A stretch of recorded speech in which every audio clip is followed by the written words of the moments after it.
Hey now, today I am going to begin the process of making some awesome little hams out of pork loin.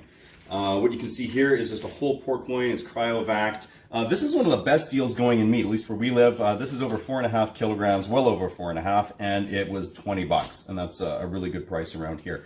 What I'm going to do first off is I'm just going to cut off the corner of this, run off as much of the juice as I can into the sink. And when we come back here, I'll have this patted off with some paper towel and ready to work with. Okay, so here we are. It is all unpacked, obviously, and patted dry, just so there's not a whole lot of juice flopping around here and running around the kitchen. When I go to cure this right now, I'm actually just going to split this into three fairly equal chunks, hopefully. And the reason I'm doing this is because I like to cure this in Ziploc bags, and if I'm using the 1 gallon Ziploc bags, this size here will fit really nicely in there. So now that I've got these split up, I'm just going to go ahead and get an individual weight for all of them so I can do my calculations for the salt, the cure number 1, and the brown sugar. And when we come back, I'll be ready to start playing with that. Okay, so here we go. Now what I'm using for a ratio, so I'm using nitric cure, so just cure number 1, and I'm going with 0.18% that. That's a lie. That's a filthy lie. It's 0.25% cure number 1, not 0.18. That's what I use for bacon, so 0.25%. And then I'm going with 2% each of pickling salt, because it's my favorite salt using for curing, and then, like I said, 2% also of brown sugar. It doesn't really matter which brown sugar that you use, and in order to prove that, I actually had a container that was sort of like golden brown as well as demerara sugar, and I just dumped it all in. Okay, so cure number 1, 2% pickling salt, 2% brown sugar. I'm going to give that a nice little mix right there. And then to each of those, I will also be adding just a little bit of spicing here. So I'm going for juniper berries and whole peppercorns. And those, it's about a half teaspoon of each. And then just a little bit of bay leaf here as well. Yeah, and it just depends whether or not you like these flavors. I think pepper is definitely a must with this. The bay leaf and the juniper, that's really just up to you. And what I'm going to do with those is just use my handy little spice grinder. Used to be a coffee grinder. Just give a little blitz there. Yeah, need a little bit more for that bay leaf.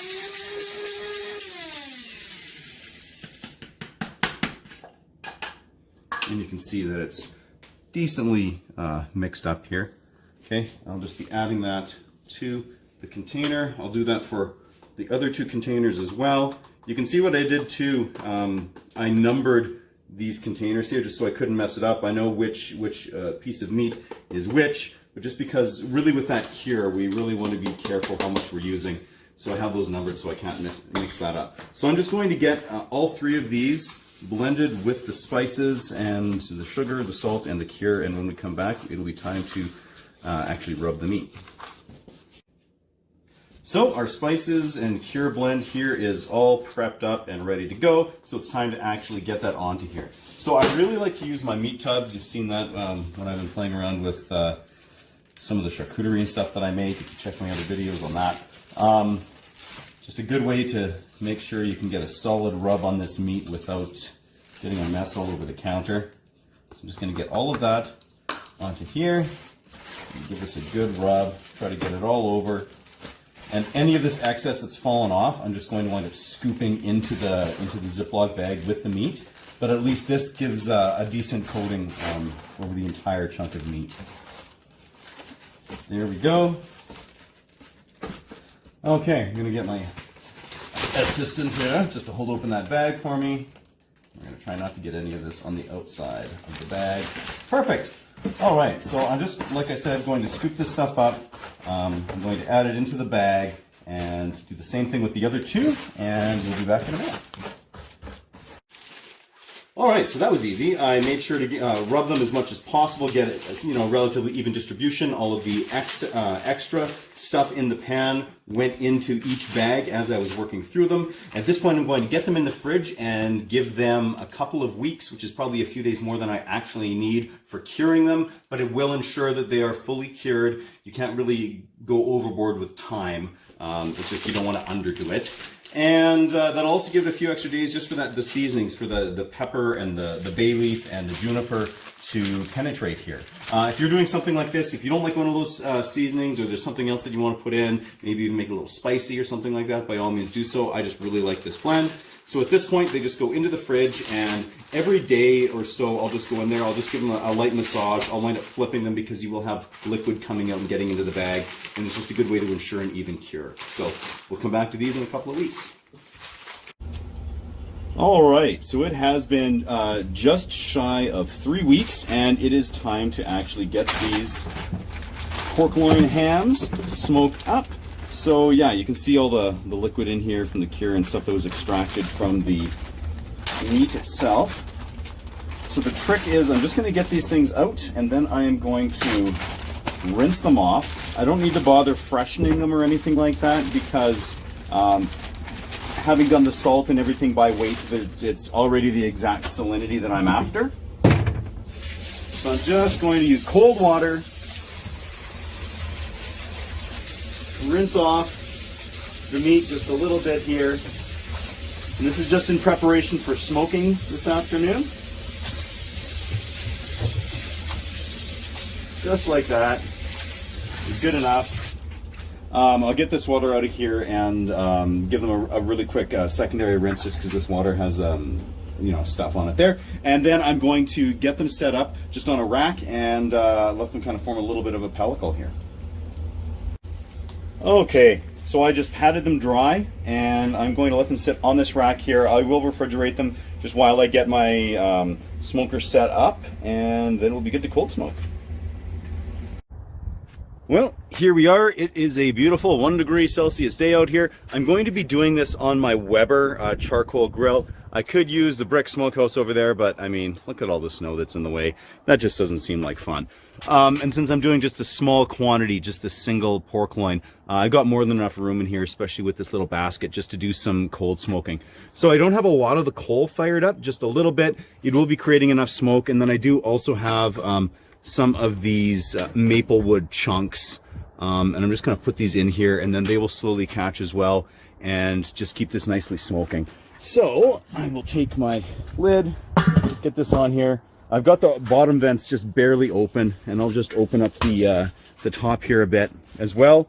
And this should keep it nice and cold, which will hopefully then get a nice smoke character to those pork loins, but then also not actually cook them and dry them out at all. So I'll check on this in a little bit once it's smoking nicely.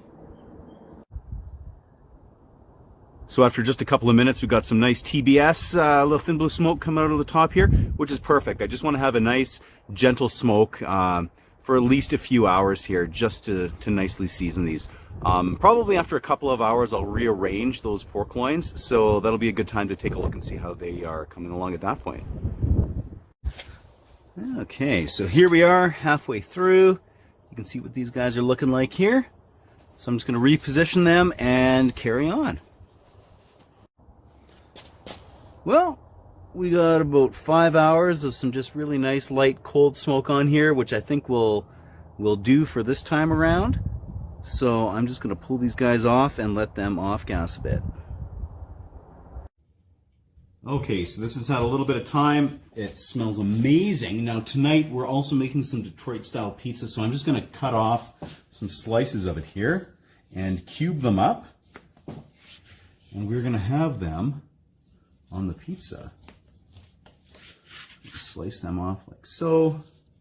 Cube them up, and then you'll see them when we go to actually toss them on the pizza. Ooh. There we are, beautiful cubes of that ham on this pizza about to hit the oven.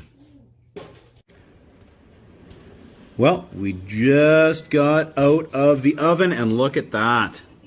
Beautiful ham, crispy on top of that Detroit style pizza. Fantastic. Cannot wait to dig into that.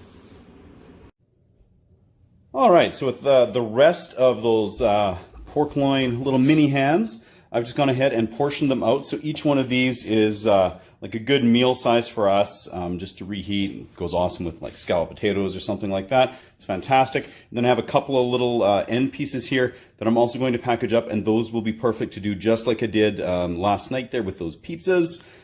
Just for cubing up. You could also cube them up and fry them, and they'd go great with pierogies or something like that. So at this point, I'm just going to vacuum seal them, get them packaged and in the freezer, and they will be ready for whenever I need them. So yeah, folks, this is a super awesome, easy way to make little mini hams that are good for many different uses. It's super cheap and it's just fantastic. So yeah, if you like this video, subscribe, check out more of the stuff that I have coming down the pipe. And yeah, till next time, keep it red 11.